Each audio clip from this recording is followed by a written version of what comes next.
সুজির ঘোল, সুজি ভিজিয়ে রেখেছিলাম আগে, সেটা এটা দিয়ে এখন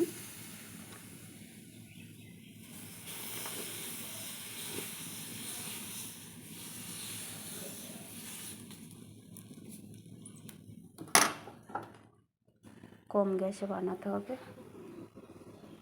উপর থেকে একটু পেঁয়াজ দিয়ে দেব।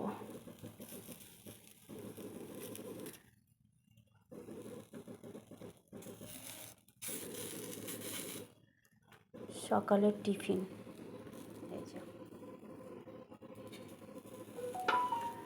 উপর থেকে একটু পেঁয়াজ দিয়ে দেব, সাইড থেকে একটু তেল দেব।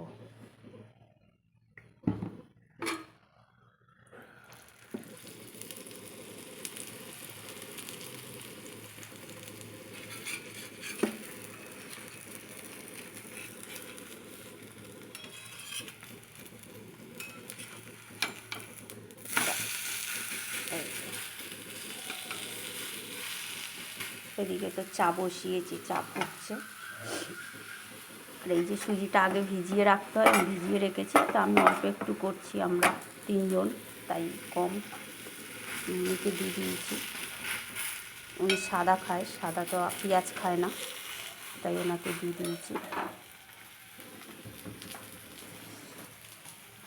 আর এই যে, তো কেমন হয়েছে কমেন্ট করে জানাবে এটা। আর একবার তোমরা ট্রাই করে দেখো, খেতে খুব ভালো। মাঝে মধ্যে পেঁয়াজটা একটু তুলে তুলে দেখতে হয়, খেতে অনেক স্বাদ হয়। একটু গোটা জিরে দিয়ে দিয়েছি, এই যে কালো কালো এগুলো গোটা জিরে এর মধ্যে। এই যে এরকম, এই যে পেঁয়াজটা এরকম আদা কাঁচা থাকবে। তো আমার আজকের নাস্তা রেডি। তো চলো, সবাইকে টাটা।